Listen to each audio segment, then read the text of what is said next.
Bom, pessoal, bom dia. Então, dando início às nossas atividades, vamos falar hoje sobre a obesidade e a Covid-19.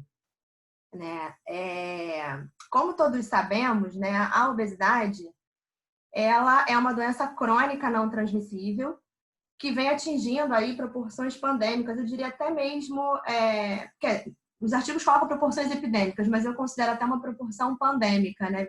Já vista a grande totalidade das pessoas que hoje a gente vai encontrar obesa no mundo. Né? Isso tanto no Brasil quanto no mundo. Eu não sei se vocês acompanham as estatísticas, mas nos Estados Unidos, cerca de 40% da população norte-americana ela já se encontra acima do peso. Né? Na China, a gente encontra um percentual um pouquinho mais baixo, quer dizer, bem mais baixo, se for comparado aos Estados Unidos, a gente encontra um percentual em torno aí de 6%, enquanto na Europa esse percentual atinge mais ou menos 20% da população. Né? Aqui no Brasil, o nosso panorama é muito similar à população dos Estados Unidos. Né? Então, só aqui no nosso país, aproximadamente 53% da população já se encontra acima do peso. Né? Acima do peso que a gente considera aí é sobrepeso, obesidade e, infelizmente, a obesidade infantil também. A gente considera tanto no adulto quanto na criança. Né? E a obesidade infantil ela vem crescendo aí assustadoramente ao longo dos anos, o que é um sinal vermelho para a gente, é um sinal de preocupação. Né? Então, por conta disso, é isso que chamou a minha atenção, né? A nossa atenção de uma forma geral. Por quê? Porque a obesidade ela sempre foi tratada como uma doença crônica, com vários fatores de risco associados a ela, né? Então, hipertensão, diabetes, dislipidemia. E hoje ela vem sendo considerada como uma doença aguda, ou seja, ela vem sendo considerada como um fator de risco para uma determinada doença, que no caso é a Covid-19. Então, por conta disso, eu resolvi dividir a nossa conversa hoje em 3 pontos principais, né? Onde a gente vai abordar, primeiro, as evidências científicas, então, o que a literatura ela vem colocando a respeito dessa doença, desde os primeiros casos que surgiram lá na China até hoje, né, de uma certa forma, o que a literatura vem colocando para a gente, quais seriam os principais mecanismos atrelados a essas duas doenças, né? Por que a obesidade ela é considerada um fator de risco que antes não era, né? A gente vai falar um pouquinho dos mecanismos vinculados a isso e quais as ferramentas que nós dispomos hoje para tentar minimizar esses riscos, né? Haja visto que a gente hoje deve considerar que a Covid-19 não é a última doença que vai acometer a gente na face da Terra. Né? Outras doenças virão. Então, como que a gente pode tentar, enquanto organismo, né, enquanto seres humanos, combater as adversidades advindas do excesso de massa corporal? Né? Então, esse é um ponto bastante importante que a gente precisa também discutir. Então, primeiramente, falando sobre as evidências científicas, né, o que a literatura vem mostrando para a gente, quando eu coloco no PubMed, não sei se todo mundo conhece, mas ele é um importante site de busca de artigos científicos que a gente tem hoje, né? Então, quando eu coloco aqui a combinação obesidade e Covid-19, a gente já encontra mais de 300 artigos relacionados ao tema. Isso desde os primeiros casos que surgiram lá na China até anteontem, né? Eu procurei trazer algo assim bem recente para a gente ver como que os estudos estão sendo feitos de forma contínua relacionando essas duas doenças.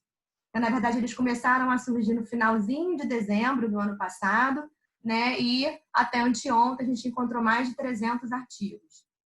Eu não contabilizei, né? Nem todos os 323 que aqui estão hoje, deve ser um pouquinho mais, né? Deve ter uns 330 por aí, relacionam as duas doenças.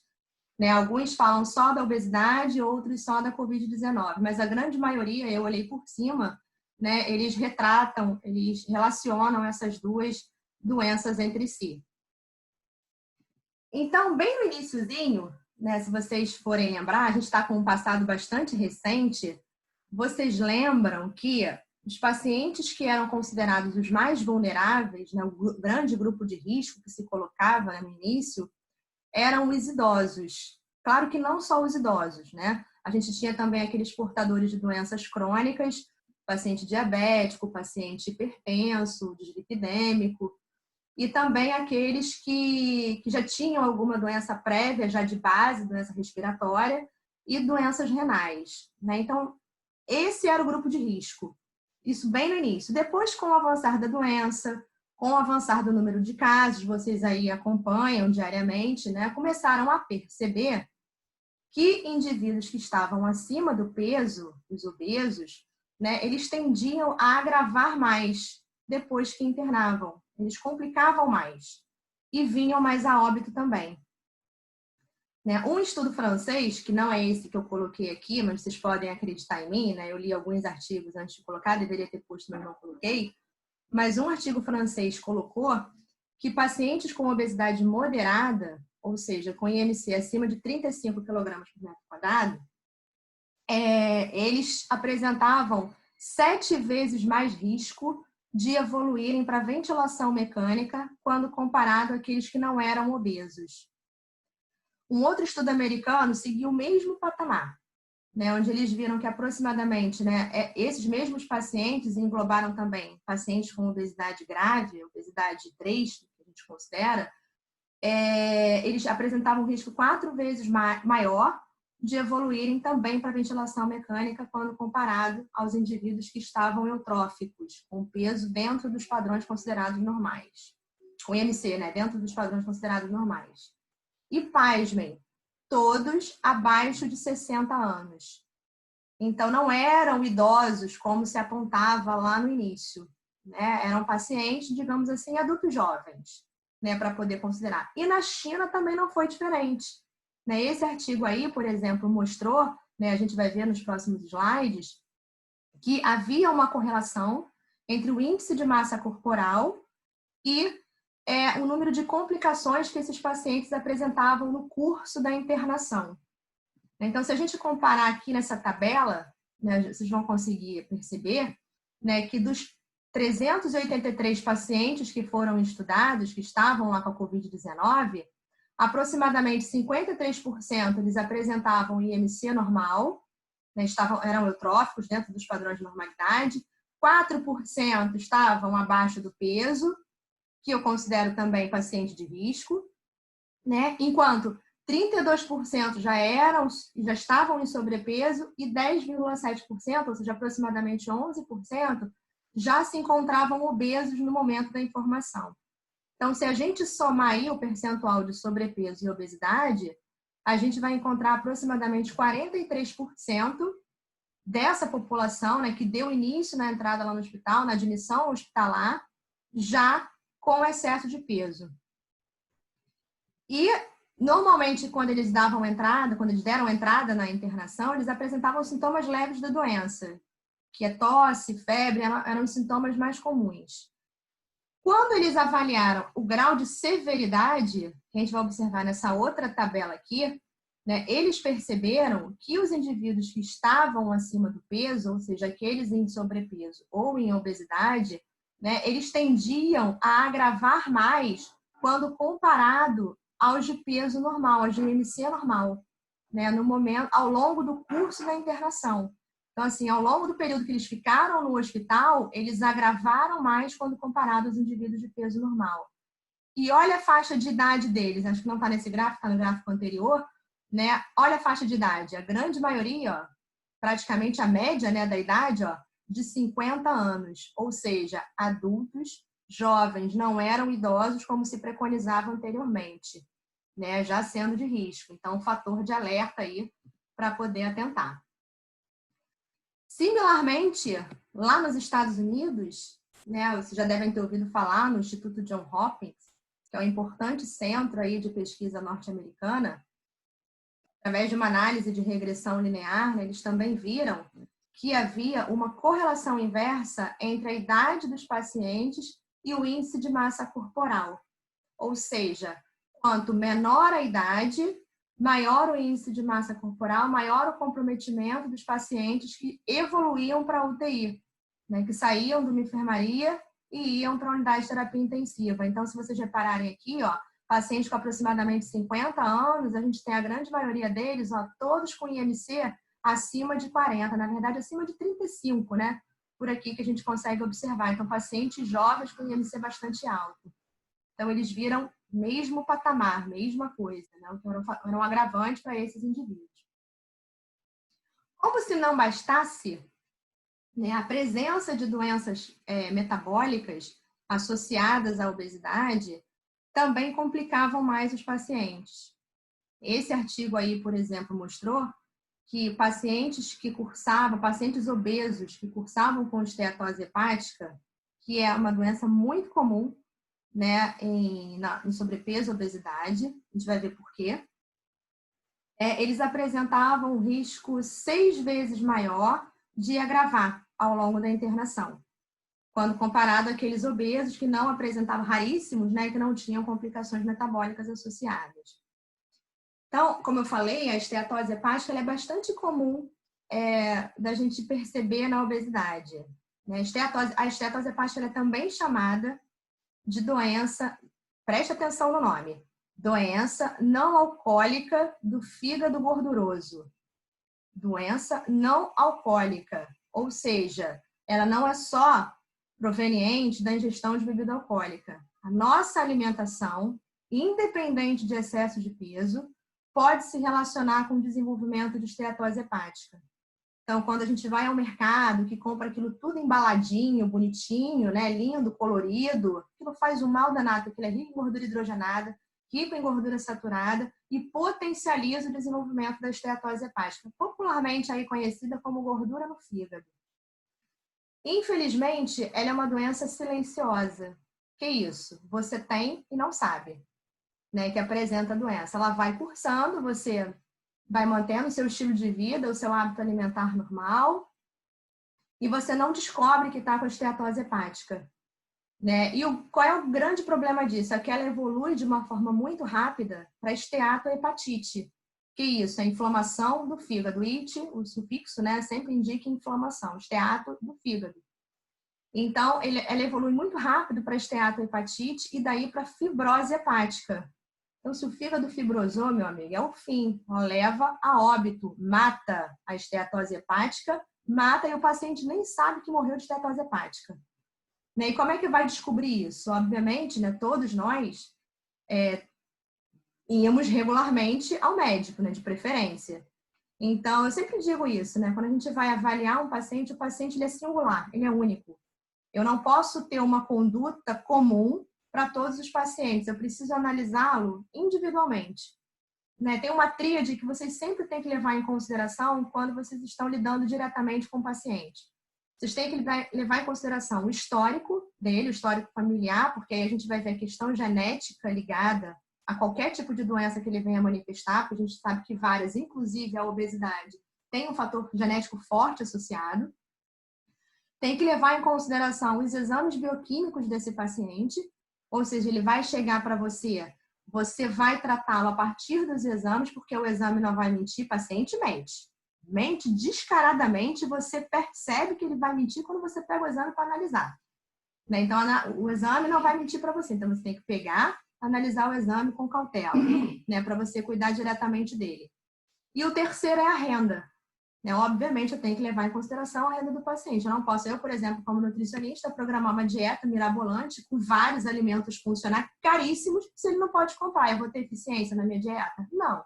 Então, não adianta. Então, essa tríade, nunca esqueçam. É histórico atual da doença, histórico familiar, é a questão dos exames bioquímicos, para ver como é que ele está funcionando, e a questão também da renda desse paciente. E pelos exames bioquímicos, por exemplo, se o paciente já tiver com uma alteração hepática, ele avisa. Né? As transaminases hepáticas, TGO, TGP, fosfatase alcalina, elas mostram para a gente que o fígado está num trabalho um pouquinho mais aumentado. Então, já é um fator de alerta, já chama a nossa atenção.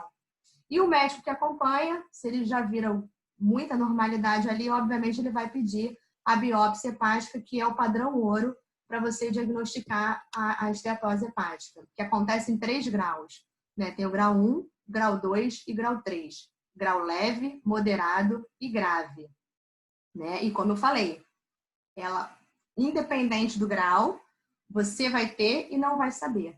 Né? Então, é muito importante a gente cuidar do nosso estilo de vida, da nossa alimentação, e cuidado que a gente faz diariamente, né? Esse é um ponto que eu chamo a atenção. Mecanismo virológico e fisiológico que relacione a COVID-19 com o desenvolvimento da esteatose hepática ainda está sendo estudada, está sendo avaliada, a gente não tem dados muito robustos para poder falar para vocês. Mas, quem acompanhou as aulas anteriores, a gente discutiu que o fígado, uma importante glândula anexa aí do sistema digestório, ele tem aquele receptor ECA2, que é a porta de entrada direta do vírus no fígado. Então, ele pode afetar diretamente o fígado. Não se sabe o que ele pode ocasionar, mas ele pode ter um acesso direto. Com relação ao que a gente pode afirmar, é que a relação que existe entre a obesidade, né, e a COVID-19 é que a resposta inflamatória sistêmica gerada pela obesidade pode se somar à resposta inflamatória sistêmica da COVID-19, que a gente também viu nas aulas anteriores. Né? A gente percebeu que a gente tem aí um aumento de citocinas inflamatórias em pacientes que são acometidos pelo vírus, pelo SARS-CoV-2. Né? Então, esses dois acessos aí, né, esse somatório que se dá por conta dessa inflamação do paciente é que pode fazer com que o obeso agrave mais em relação àquele que tem o peso considerado normal. Tá? Então, essa é uma das hipóteses que se fala, que vem colocando aí para a gente nos artigos científicos. Bom, antes de eu falar especificamente, né, dos padrões de distribuição de gordura, a gente agora já vai entrar aí um pouquinho nos mecanismos que são relacionados.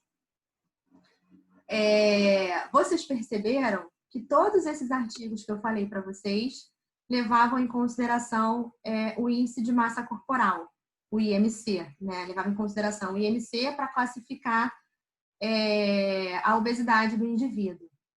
Por que ele é usado? O IMC ele é usado na grande maioria dos estudos epidemiológicos, porque ele é um índice barato e é um índice simples de ser calculado, onde você só leva em consideração o peso e a estatura do paciente.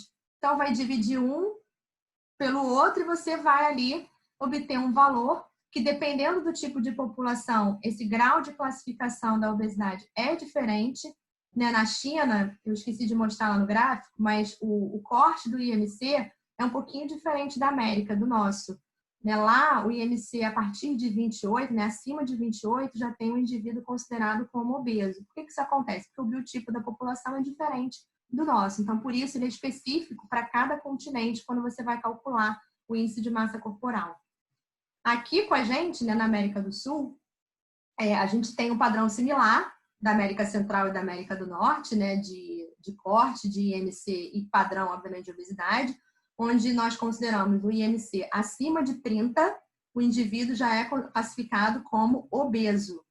E aí tem 3 graus, né, que vai variar, o grau 1, grau 2 e grau 3. Então, obesidade grau 1, ou obesidade leve, como vocês já devem ter ouvido falar, o IMC varia aí de 30 até 34,9. A obesidade grau 2, a obesidade moderada, que aqueles primeiros artigos lá que eu mostrei, que é onde o paciente evoluía mais para o número de complicações, o IMC varia de 35 a 39,9. Enquanto a obesidade grave, a obesidade mórbida, a obesidade 3, é com o IMC acima de 40, né? Que é a obesidade grave que a gente considera. O sobrepeso aí gira na faixa de 25 a 29,9, e a eutrofia, que é o padrão normal, né? O sonho de todo mundo, é aí o IMC entre 18,5 e 24,9, né? Que a gente classifica como sendo eutrófico, dentro dos limites, IMC dentro dos limites da normalidade. Mas qual é a grande limitação do IMC? Como toda ferramenta que a gente tem, né, para diversos graus de classificação, elas têm pontos positivos e têm pontos negativos. E os pontos positivos a gente já viu do IMC, que ele é barato e simples de fazer, então isso otimiza qualquer tipo de trabalho, mas ele tem uma série de limitações. Uma delas é que ele não diferencia massa gorda de massa magra. Isso é um problema. Por quê? Porque eu posso classificar um indivíduo em sobrepeso, por exemplo, né? Sobrepeso aí está próximo da eutrofia. Eu posso classificar ele como sobrepeso e, na verdade, ele pode estar com excesso de peso porque ele tem uma quantidade maior de massa magra em relação à massa gorda. Massa magra, quando eu falo, diz respeito a músculo e osso, né? A massa gorda é gordura mesmo, tá bem? Então, a gente vê aí esse padrão de distribuição. E o IMC, infelizmente, não distingue massa magra de massa gorda, ele vê o peso de uma forma geral. Então, isso é uma grande limitação. E quando a gente avalia esses padrões de distribuição de gordura, a gente consegue identificar no indivíduo 2 tipos de obesidade, que são essas que vocês estão vendo aqui na figura. Né? Eu tenho a obesidade central, que também é chamada de obesidade androide, e eu tenho a obesidade periférica, também conhecida como obesidade ginoide, né? O padrão aí que a gente vai encontrar na população de distribuição da gordura corporal. Eles gostam de dar nome de frutas, né? Adoram uma frutinha para colocar nome aí. Então, a obesidade androide, né? Normalmente vocês já devem ter ouvido falar que é a obesidade em forma de maçã, né? Dizem que parece uma maçã. Coitada da maçã, né? Mas toda redondinha. E a obesidade ginoide, né? Ela tem formato aí de pera. E parece mesmo, né? Então, eles falam também que é uma obesidade em forma de maçã, obesidade em forma de pera. A obesidade androide, também chamada, né, obesidade central e obesidade abdominal, né, a gente percebe que ela é caracterizada por uma deposição maior de gordura, tanto no abdômen quanto no tórax e também em vísceras. E aí, ó, já vai raciocinando. Eu tenho aumento de gordura no abdômen, o aumento de gordura no tórax, e esse aumento de gordura pode ser desviado para vísceras que estão localizadas próximas, ou seja, vísceras, órgãos, né? Tanto órgãos no abdômen quanto órgãos do tórax. Então, já raciocinou? Já fez aí a conexão neuronal para ver o que isso vai acontecer? Daqui a pouco a gente vai falar disso. Enquanto que a obesidade ginoide, né, você vê uma maior deposição de gordura aqui na região do quadril, que vulgarmente as pessoas chamam de bacia. Bacia é onde a gente bota roupa, né? Não tem nada a ver com o quadril aqui. Vamos falar bonitinho, né? Essa região aqui é a região do quadril, não é da bacia, não. Né? Então, aqui a gente vê uma maior deposição de gordura no quadril. E aí, por que isso é importante? Né? Por que esse padrão de distribuição de gordura é importante a gente conhecer? Eu mesma pergunto, eu mesma respondo, porque vai ser difícil aqui a interação. Né? Então, vamos lá. É importante por quê? Porque a gente considera, né, a gente consegue perceber que a obesidade androide, ela é uma obesidade prejudicial. Né? Ela é a mais complicadora para o indivíduo. Por quê? Porque essa gordura aqui abdominal, ela é uma gordura metabolicamente ativa. É uma gordura viva, ou seja, ela está relacionada à produção de diversas citocinas inflamatórias no indivíduo. Citocinas essas que fazem com que o grau de lipólise, lipogordura, lise quebra da gordura, faz com que ela quebre de uma forma muito mais fácil e vá para órgãos que estão localizados próximos. Né? Então, essa é uma gordura muito prejudicial, diferente da obesidade ginoide, né? Que a gente tem aqui um acúmulo de gordura subcutânea aqui na região do quadril, que não é uma gordura metabolicamente ativa. Na verdade, lembrando aí do processo de formação do corpo humano, aquele processo de estratigrafia, que eu gosto bastante, né? Se a gente fosse dissecar a gente mesmo, né? Quando a gente pega o cadáver para dissecar, a gente sabe que o corpo humano é dividido em camadas. Né? Então, se eu for levar a consideração de fora para dentro, eu tenho aqui a pele. Abaixo da pele, imediatamente abaixo, eu vou ter a tela subcutânea, que é o quê? Gordura, né? Gordura subcutânea. Eu tenho uma tela tanto que é fofinha, porque eu tenho uma gordura presente. Abaixo dela, eu vou ter a fáscia muscular, né? A fáscia muscular é aquele tecido conjuntivo, né? Que segura o músculo ali no momento da contração muscular. Abaixo dela, o músculo e embaixo o osso. Né? Então, essas são as camadas que a gente vai encontrar. Plano superficial, daí que vem, né, o conceito de plano superficial, plano profundo. Plano superficial da fáscia muscular para cima, ou seja, a fáscia muscular, tela subcutânea, gordura e a pele, e a fáscia profunda, músculo e osso aí, quando a gente vai analisar, estudar a anatomia mesmo de uma forma geral. Falei isso, não sei nem porquê, porque eu adoro, né? Então, isso aqui é só para a gente ver que essa tela subcutânea aqui, onde ela está localizada, bem abaixo da pele, tá? Então, levando em consideração essa obesidade aqui, essa obesidade androide, né, que eu falei que é uma gordura metabolicamente ativa, né? Então, quando eu tenho a expansão do tecido adiposo, aí eu vou abrir um outro parênteses, né? Por que eu vou abrir um parênteses? Porque quando a gente fala a obesidade, ela leva tanto à hiperplasia quanto à hipertrofia do adipócito. O adipócito é a célula do tecido adiposo, tá? Então, na obesidade eu tenho os dois, hiperplasia e hipertrofia. Prefixo hiper, fácil, né? Quando eu falo hiper, eu estou me relacionando a aumento, né? Alguma coisa aumentada. Lembra daquela figura de linguagem, a hipérbole, né? Do português? Eu adoro português, né? Então, a hipérbole é aquela figura do exagero, né? Uma coisa exagerada. Plasia diz respeito a número, né? Ou seja, hiperplasia, eu tenho aumento do número de células. Vocês vão ouvir isso com muita frequência ao longo do curso de vocês. E hipertrofia, trofia é tamanho, né? Então, eu tenho hipertrofia, aumento do tamanho da célula. Então, na obesidade, eu tenho os dois. Aumento do número de células e aumento do tamanho da célula. Hiperplasia e hipertrofia. Quando eu tenho essa expansão do tecido adiposo com a hipertrofia do adipócito, essas bolinhas que vocês estão vendo aqui é o adipócito, né?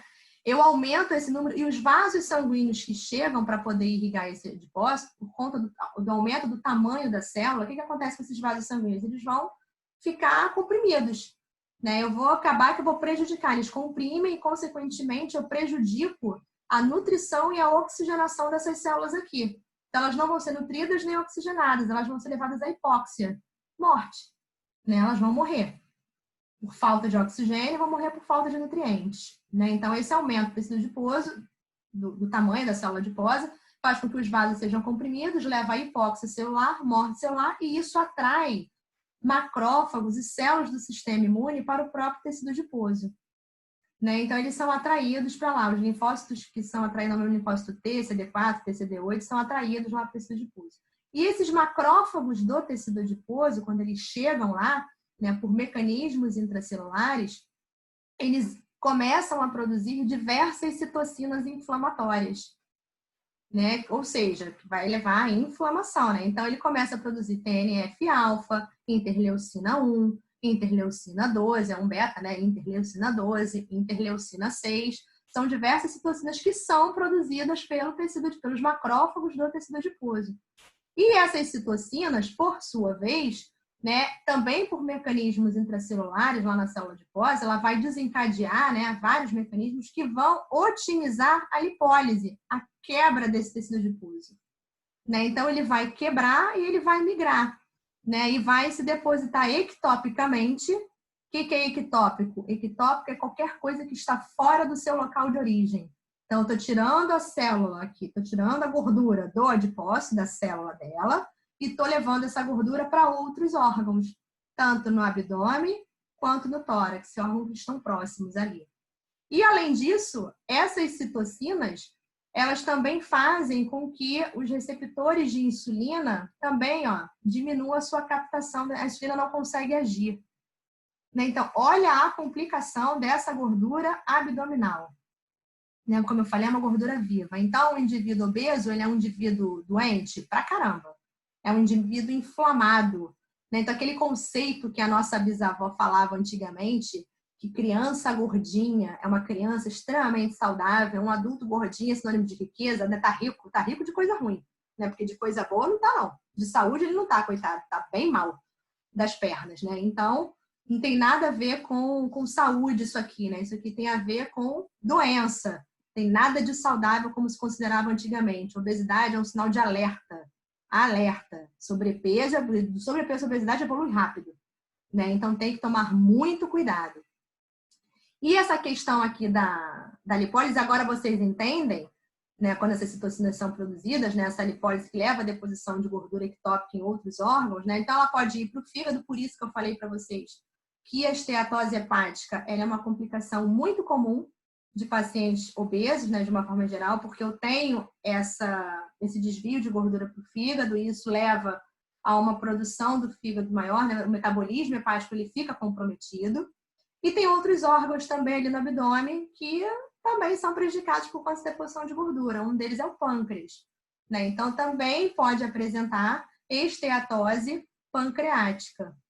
E aí é um complicador. Por quê? Porque lá no pâncreas, aí ele pode induzir o desenvolvimento do diabetes, o obeso 2, ele pode evoluir do diabetes 2 para o diabetes 1. Por quê? Porque se o receptor de insulina não funciona, aí vocês pensam junto comigo, né? Ele não está funcionando, a glicose está indo para dentro da célula? Não. Então, se a glicose não está indo para dentro da célula, está ficando no sangue, em quantidade aumentada. Então, hiperglicemia. Cursando também com uma hiperinsulinemia, porque eu tenho a glicose não entra, a insulina não age. Né? Então, tem as duas coisas em conjunto. Só que o pâncreas, o que ele vai pensar? Poxa, eu estou produzindo insulina insuficiente, porque eu estou produzindo, a glicose não está entrando, não estou abrindo a porta para ela. Vou produzir mais. E ele produz, e trabalha incansavelmente para jogar aquela glicose para dentro. Mas, tudo que a gente força demais, uma hora acontece o quê? Quebra. Vai forçar demais o motor do teu carro, não vai quebrar, vai te deixar na mão, você vai precisar de um reboque. Aqui o reboque vai ser o quê? A insulina. A insulina exógena. Porque ele vai forçar demais, vai levar à exaustão das células beta-pancreáticas, que são as células responsáveis aí pela produção da insulina. Elas vão falir, não vão produzir mais, e você vai precisar de insulina exógena para poder dar conta daquela glicose ali que não está indo para dentro da célula. Né? Então, é um complicador a esteatose pancreática também. E vocês lembram lá que eu mostrei anteriormente, né, que a obesidade androide, né, você tinha acúmulo de gordura abdominal, com desvio de gordura para os outros órgãos, mas também tinha aumento de gordura onde? No tórax.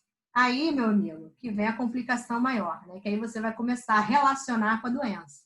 Vocês lembram lá, bem no iniciozinho, acho que numa das primeiras aulas que a gente fez, né, o paciente que já está com a COVID-19, ele já está com a função pulmonar comprometida. O vírus adora endotélio, né? E endotélio alveolar, então, para ele é o de preferência.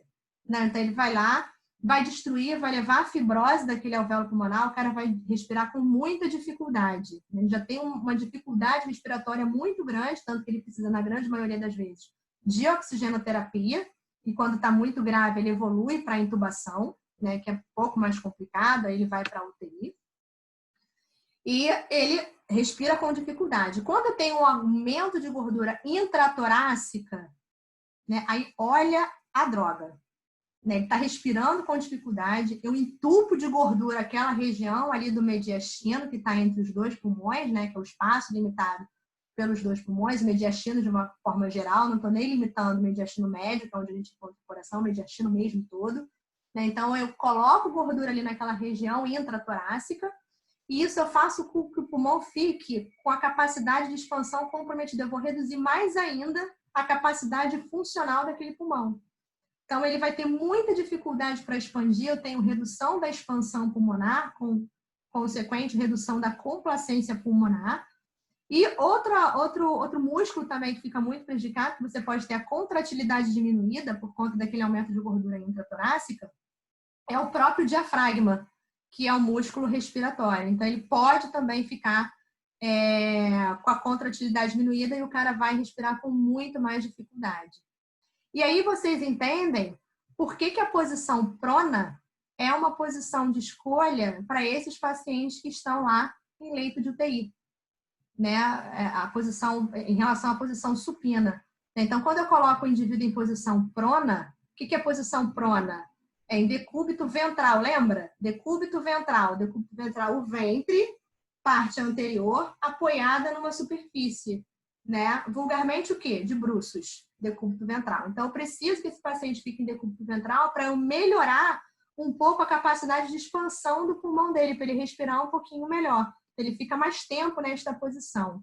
Só que aí, imagina, um paciente obeso, né, precisa recrutar um grande número de pessoas da equipe para poder virar aquele paciente. No momento que vira o paciente, tem que tomar muito cuidado, porque ele está cheio de acesso, ele está entubado, ele está com acesso para alimentação, ele está com acesso para medicação. Então, você tem que tomar cuidado na hora de virar, porque se tiram o acesso daquele dali, vocês podem matar o paciente. Então, no manejo, a gente tem que ter muita atenção, tem que ter foco, não pode querer fazer várias coisas ao mesmo tempo. Primeiro que a gente não é polvo, né, para poder ficar com os tentáculos lá e um monte de coisa ao mesmo tempo. Ou faz uma coisa bem feita, ou é melhor não fazer. Né? Então tem que ter muito cuidado. Lembra que paciente é vida. Então a gente está lidando com vidas, então tem que ter cuidado, tem que ter atenção, né? E dedicação ali no que vai fazer. Então, nesse manejo é um momento que precisa, né, de uma atenção muito grande da equipe por conta da quantidade de acesso que aquele paciente ele tem. Né? Então, é um grande complicador. E aí, se o pulmão tá ruim, né, ruim, acho que ruim que é a palavra correta, né? Se ele está ruim, se a função dele, se a capacidade funcional dele tá para baixo, o órgão que é parceiro dele, quem é? O coração, né? Problemas cardiorrespiratórios, né? Que normalmente a gente costuma ouvir. Então, o coração é um órgão que está ali, ó, ligadaço com o pulmão. Então, onde está um, está o outro. Se eu preciso respirar mais, eu preciso também que o sangue chegue para lá de uma forma mais otimizada. Né? Eu preciso de mais sangue para poder oxigenar. Então, o coração ele vai trabalhar com uma intensidade maior. Ele vai trabalhar mais. Né? E esse trabalho mais acentuado, é o mesmo raciocínio lá do pâncreas, né? Quando a gente tem, isso pode levar a algumas adaptações morfofuncionais no coração. Né? Quando eu falo adaptação morfofuncional, né? Aí a gente vai pela semântica da palavra, né? Às vezes acho uma palavra dificílima, eu costumo colocar, às vezes, descreva morfofuncionalmente alguma coisa na prova, e vocês ficam tudo de cabelo em pé, querendo saber o que é morfofuncional. Vai pela semântica. A gente tem que conhecer o português, conhecer prefixo, sufixo, a gente vai entender o que quer dizer. Né? Então, morfo é forma, é estrutura. E funcional quer dizer em relação à função. Então, a estrutura do coração e a funcionalidade dele podem vir a ficar prejudicadas por conta dessa menor capacidade funcional do pulmão. Então, o que pode acontecer no coração? Eu vou forçar mais o trabalho cardíaco, ele vai trabalhar de uma forma mais acentuada. A célula do coração é o cardiomiócito, cardio, né? Coração, miócito lá, a célula, então cardiomiócito do músculo do coração, né? Que é o miocárdio. Então, ele vai trabalhar mais, consequentemente, ele vai aumentar de tamanho, né? Então, vou ter um aumento de tamanho, vou ter uma hipertrofia do cardiomiócito, né? Vai ficar maior aquele cardiomiócito, aquela câmara do coração, ou o átrio, ou o ventrículo, mas normalmente o ventrículo, né? Que está aí relacionado. O coração precisa bombear sangue para o corpo inteiro. Então, o ventrículo é o que faz mais força, tanto o direito quanto o esquerdo principalmente.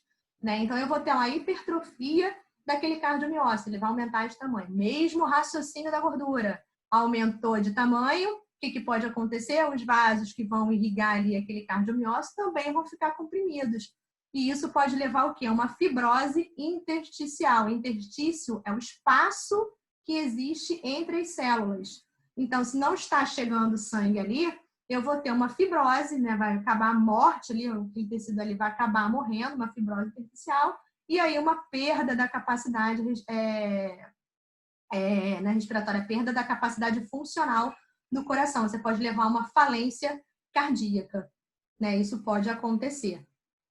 É muito comum complicações cardíacas em pacientes já obesos, né? A obesidade leva a complicações cardíacas. O que não se sabe é se a obesidade por si só leva a essas alterações cardíacas, só o excesso de peso leva a isso, ou se as priminhas da obesidade, né, se as doenças correlatas à obesidade que levam a essa alteração do coração.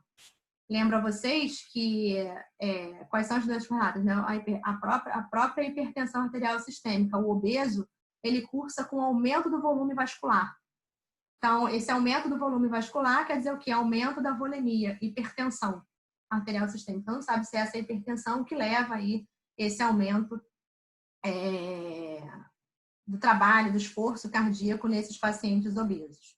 Mas o que a gente sabe, o que a literatura mostra para a gente, é que cerca de 28% dos pacientes obesos que internam, eles cursam com complicações cardíacas.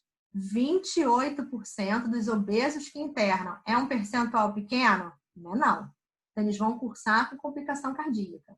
Por quê? já foi relacionado o aumento do índice de massa corporal com a maior deposição de gordura epicárdica no coração dos pacientes que estão acima do peso e que cursam com essas complicações cardíacas, né? Que é o tecido adiposo epicárdico.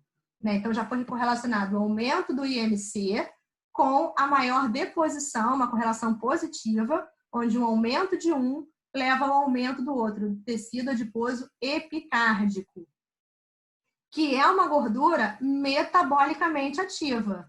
Então, igual aquela gordura que a gente viu lá no abdômen.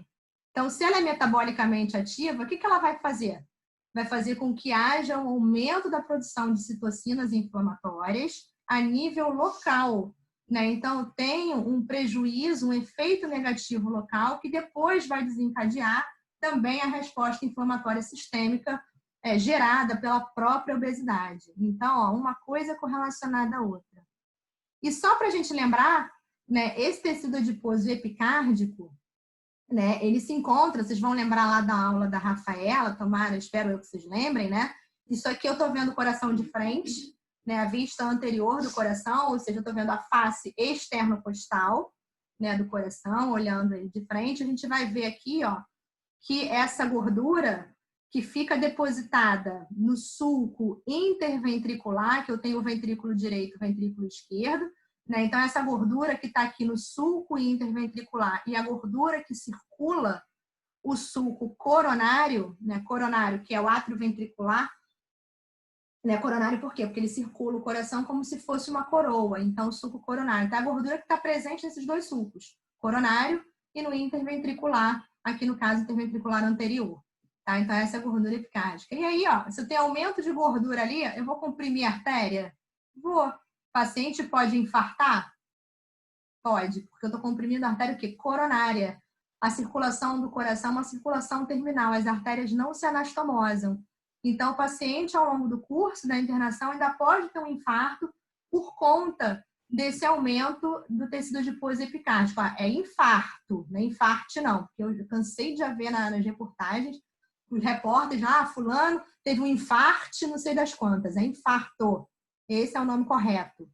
Né? Então, aqui o paciente ele pode ir sofrer um infarto. E, como se não bastasse, vocês também vão lembrar, esse tecido adiposo epicárdico expressa pra caramba, aquele receptor ECA2.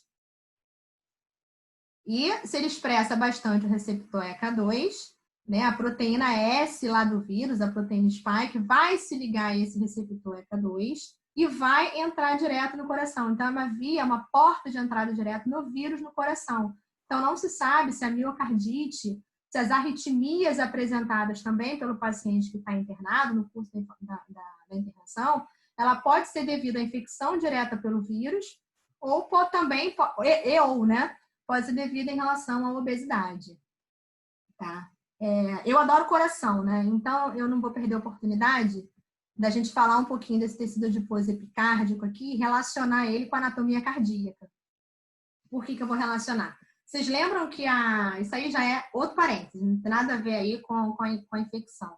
O que eu quis dizer aqui no coração é que você pode ter alteração cardíaca gerada pela obesidade e pelos fatores de risco associados à obesidade e também pelo próprio vírus. Tá? Agora, abrindo um parênteses para a gente entender por que o nome dessa gordura é tecido adiposo epicárdico. Vamos entender. Né? O coração, vocês lembram que ele é revestido por um saco, né? Um saco fibroso externo, que era o pericárdio. Lembra disso? Olha o nome. Pericárdio. Peri, em volta, ao redor. Cárdio, coração. Então, pericárdio é o saco que envolve o coração. E o início dos vasos da base, que eu não vou meter isso agora, não. Tá? E esse pericárdio, ele tem um saco fibroso. Aqui não dá pra gente ver o pericárdio, tá? Mas ele tem um saco fibroso externo, que é revestido internamente por um saco seroso. Né? Esse saco seroso, que a Rafaela mostrou e falou, tem duas lâminas. Tem uma lâmina que fica aderida direto ao saco fibroso e tem uma outra lâmina que fica aderida direto a víscera, né? Fica aderida direto ao coração. Então, a lâmina que fica aderida ao saco fibroso, ela é chamada de É lâmina parietal, né? Parietal lembra parede, né? Então ela está fixada à parede do saco fibroso. Enquanto que a lâmina visceral do pericárdio seroso, que é a porção interna, né? O revestimento interno do saco fibroso, ela vai se relacionar com a víscera. A víscera, no caso, é o coração. Então, lâmina visceral do pericárdio seroso. E ela também é chamada de epicárdio, né? Olha o nome aí da gordura. Então, esse tecido adiposo epicárdico é aquele que fica, né, justamente lá na lâmina visceral do pericárdio seroso. Tudo em anatomia, tudo não, né? Aí é exagero meu. Mas grande parte dos nomes anatômicos que nós vamos encontrar, eles têm relação da própria localização que a gente vai ter dessas estruturas. Quem me conhece, eu sei que tem alunos aí da Liga, né, que já passaram por mim, sabe que eu tento fazer com que vocês decorem o menos possível em anatomia. Porque quem decora, esquece. O vento vai passar e vai levar. Eu, por exemplo, não lembro o que eu comi ontem à noite. Primeiro porque eu não dei atenção ao que eu comi. Né? Eu também não vou decorar o que eu comi, mas as coisas passam e a gente vai acabar esquecendo. A vida, ela é muito contínua, a vida não para. E se vocês entenderem isso, eu vou lutar muito com vocês, que é importante, isso não só em anatomia, para a vida de vocês, vocês têm que entender, não decorar. Decorar o mínimo possível. Claro que vai ter algumas coisas na anatomia que vocês vão ter que decorar, é óbvio que vai ter que decorar. Mas se decorar o menos possível, melhor, porque vai fazer vocês entenderem a relação com qualquer outra matéria. Então, com a fisiologia, com a embriologia, com a histologia, vocês têm que entender. Né? Então, aqui, o nome do tecido é o próprio nome de onde ele está localizado. No epicárdio, a lâmina visceral do pericárdio seroso está no coração todo, né? Está por dentro, é uma lâmina brilhosa. E essa gordura a gente vai encontrar exatamente nesses pontos, né? Principalmente dos sulcos, como eu falei anteriormente para vocês. Tá? Seguindo, além de inflamado, o indivíduo obeso, ele ainda é imunodeprimido. Né? Ele tem uma redução aí de linfócitos T e linfócitos B. Né? Linfócito T a gente entendeu por que tem essa redução, porque esses linfócitos normalmente eles são recrutados lá para o tecido adiposo, né? Isso gera uma deficiência maior, né? A nível sistêmico. Né? Então ele é imunodeprimido, imunocompetente, ou seja, ele é mais frágil. O obeso, ao contrário, né? Que é uma pessoa super saudável, ainda tem imunidade ó, lá embaixo. É fraquinho, então ele tem uma imunidade mais baixa. Se ele é mais frágil, ele fica mais tempo com o vírus circulando. Ele fica mais tempo infectado, mais tempo internado, mais tempo dando gasto para o SUS. Mais ele vai gastar e mais risco ele vai correr também de contaminar. Por quê? Porque o tecido adiposo, ele não tem tropismo só pelo SARS-CoV-2. O tecido adiposo tem tropismo por outros vírus também. H1N1, tem tropismo pelo citomegalovírus, pelo adenovírus, tem tropismo por vários outros vírus. Ele pode pegar uma outra infecção viral internado? Pode. Ele pode pegar uma infecção bacteriana? Pode. Então, quanto mais tempo ficar internado, é pior para ele e pior para o Sistema Único de Saúde, que vai gastar mais. Né? Então, ele é imunodeprimido, ele é imunocompetente. E aí, vocês vão entender, junto comigo, por que que o obeso, por que que o idoso, né, ele é considerado um grupo vulnerável. Né? Isso aí faz parte do ciclo da vida, não tem como a gente fazer nenhuma reversão, mas o idoso, né, ao longo do processo da senescência, a partir dos 65 anos, né, ele tende a substituir massa magra por massa gorda. Né? O idoso ele perde massa magra e ganha massa gorda, independente de ser obeso. Tá? Ele pode ser eutrófico, e aí que vem a limitação do IMC, né? Ele pode ser eutrófico à base de maior tecido adiposo em relação à massa magra. E aí, o que vai acontecer? Se eu tenho uma quantidade maior de tecido adiposo em relação à massa magra, que ele vai perder, ele perde músculo, ele perde osso também, principalmente as mulheres aí quando entram na menopausa, né? Você tem uma perda óssea, uma osteopenia, né? Uma osteoporose presente, então você vai ter a perda de massa óssea, perde massa magra, só que ele ganha tecido adiposo e aí o tropismo para vários vírus. né? Então, ele pode infectar mais. Por isso que quando tem essas campanhas de vacinação, o obeso é sempre o idoso é sempre do grupo 1, né? Então, ele está sempre lá em primeira mão para ser logo vacinado, porque ele é mais suscetível, ele é mais dependente, né, dessa vacina para adquirir uma imunidade maior. E como se não bastasse, o idoso, além de ser também imunodeprimido, por ter uma maior deposição aí, né, uma transferência de massa gorda em relação à massa magra, ele também tem menos, tudo no obeso é mais diminuído, né? Inclusive a função imunológica. Então, também tem uma redução aí de linfócito T, linfócito B, que faz com que ele seja mais frágil em relação a mim, em relação a vocês, em relação a uma criança, né? Então, uma coisa está conectada aí à outra. Bom, seguindo, né? Então a gente viu, né, que esse tecido adiposo ele tem tropismo, né, por esses outros vírus, e a gente também não pode esquecer que ele tem esse receptor aqui, né, a expressão do ECA2 é muito grande no tecido adiposo. E se eu tenho um indivíduo obeso, eu aumento aí a virulência, né? Eu vou fazer com que haja um derramamento maior desse vírus pelo corpo do indivíduo aí como um todo, o que vai fazer com que ele fique mais complicado, que é mais difícil.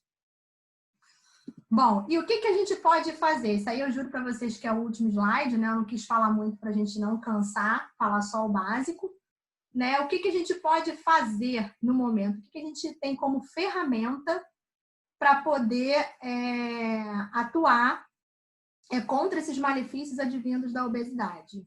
No momento, minha gente, que a única coisa que a gente tem é a informação, né? Então, é isso que a gente tem que passar para a nossa população. Nós, enquanto profissionais de saúde, e eu me incluo como sendo uma, eu sou nutricionista de formação, então vou me incluir também como profissional de saúde, não só como educadora, né? É minha obrigação passar para aqueles que estão próximos a mim, na minha família, no meu círculo de amigos, na faculdade, junto com vocês, é minha obrigação passar os malefícios encontrados na doença, né? E eu preciso estimular mais esses indivíduos a tentarem mudar o estilo de vida.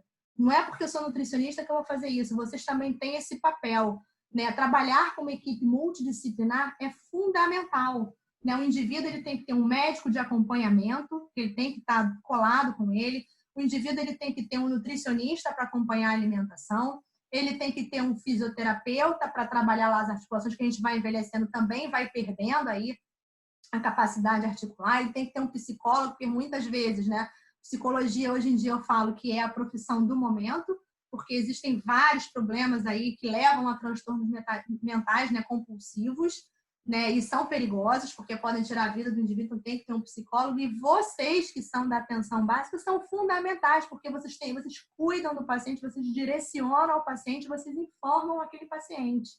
Então, vocês têm que informar. E para isso, para vocês passarem veracidade no que vocês falam, vocês têm que acreditar. Se não acreditar, vocês não vão passar nada para o paciente, não. Essa história de falar, faça o que eu digo e não faça o que eu faço, é lindo, mas não funciona, né? Se chegarem e falar isso para qualquer outra pessoa, tem amigos meus aqui na sala, sabem que às vezes eu falo isso, né? Mas eu dou exemplo. Eu, como nutricionista, eu vou falar, vou ser hipócrita de dizer, eu não como isso nunca. Claro que eu como tudo, eu como de tudo, só que eu sou uma pessoa equilibrada. Você tem que ter equilíbrio, você tem que saber o que faz. Se você sabe o que faz, se você acredita naquilo, você vai levar adiante, vai fazer com que o outro tenha crença no que você está falando. Né? Eu bato sempre na mesma tecla com vocês. Vocês não podem ser mais um profissional. Não. Vocês têm que ser o profissional. Vocês têm que se diferenciar dentro da profissão de vocês, conversando com toda a equipe de vocês e fazendo a diferença no mundo de vocês. Porque é de vocês, é da gente que o externo precisa, que a sociedade precisa. Porque se a gente não atuar junto com eles, coitados, eles vão ser fadados ao fracasso se depender de fatores externos. Então, a gente precisa cuidar sempre, em todo momento. Então, a única coisa que a gente tem hoje como ferramenta é a questão da informação. E se eu tenho a informação, eu tenho a obrigação de fazer a disseminação dessa informação. E hoje é fundamental, né, no meu ponto de vista, a mudança de estilo de vida por parte de todos, né? Não significa restringir tudo. Mudar estilo de vida é uma coisa muito difícil, não é fácil. Você imagina tentar mudar o estilo de vida de uma pessoa com coisas enraizadas desde 1 ano de idade. Né? Isso tanto do ponto de vista alimentar, quanto do ponto de vista de movimentação, qualquer coisa do tipo. É muito complicado. Mas não é impossível. Né? E eu acho que mesmo nós sendo uma gota no meio do oceano, eu acho que a gente tem que fazer a diferença para aqueles que a gente cuida, porque nós privilegiamos a vida. Né? Então, isso que é importante. E era essa mensagem que eu queria deixar hoje para vocês com relação à questão da relação da obesidade. No caso aqui, por acaso, foi com a Covid-19, mas a obesidade está relacionada com muitas outras doenças. E a gente tem que tratar o paciente obeso como sendo um paciente doente, muito doente. Tá bem? Agradeço aí a atenção de vocês que participaram.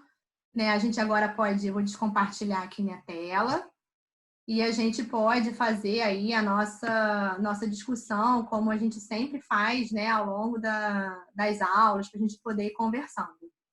Bom, eu estou aqui disposta, vocês podem levantar a mãozinha, podem abrir a câmera, fazer como vocês quiserem aí. Já vi que tem pergunta aqui no chat. Né? Já tem pergunta aqui, peraí. É a Mariana. Mariana está com uma dúvida, né? Por qual motivo as pessoas que fizeram cirurgia bariátrica são parte do grupo do risco para a Covid-19? Bom, se o paciente fez a cirurgia bariátrica e esse paciente ele está acompanhado pelo profissional, que normalmente ele sempre está, né? O paciente quando faz bariátrica, a gente perde aí uma parte do intestino que é responsável pela absorção dos nutrientes. Né? Então, a gente já perdeu o estômago e uma parte do intestino que é responsável por essa absorção. E esse indivíduo ele precisa suplementar, né, várias vitaminas e minerais. Então, se ele suplementa direitinho, se ele está fazendo o acompanhamento, ele não vai ser um paciente imunodeprimido, né, porque ele está se alimentando e ele está tomando, fazendo a reposição de vitaminas e minerais. Então, ele não seria considerado tão grupo de risco, não. Mas se ele tiver desacompanhado, que já fez a cirurgia bariátrica por um tempo, já está se achando super bem comendo, não precisa suplementar. Aí ele pode ser de risco, porque ele pode ficar imunodeprimido e aí vai ficar mais frágil, vai favorecer a infecção pelo vírus e ele vai se disseminar mais fácil pelo corpo dele. Tá? Mas a cirurgia bariátrica é por conta mesmo da redução da absorção de vitaminas e minerais por parte de perda aí do intestino que está responsável por isso. Beleza? Respondi? De nada, Mariana. Alguém mais? Quer fazer pergunta, colocação, falar alguma coisa? Estou aberta.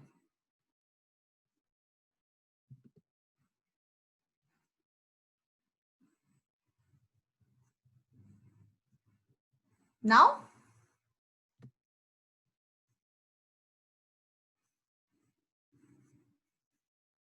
Então tá bem. Então vou liberar vocês. Lembrando, né? Semana que vem a gente tem... a Fabiana tá passando aí a lista de presença. A gente vai ter a nossa aula de vacinas, né? Que vão falar... A professora lá de imunologia vai falar para a gente sobre os tipos de vacina. E principalmente falar sobre essa vacina de Oxford, né? Que é a que está mais adiantada aí para... Até o final do ano, espero eu, né, que a gente já tenha a vacina para poder se imunizar, né? Pelo menos ficar parcialmente imunizada. E aí, como eu falei no início, vou até parar aqui a gravação, eu queria que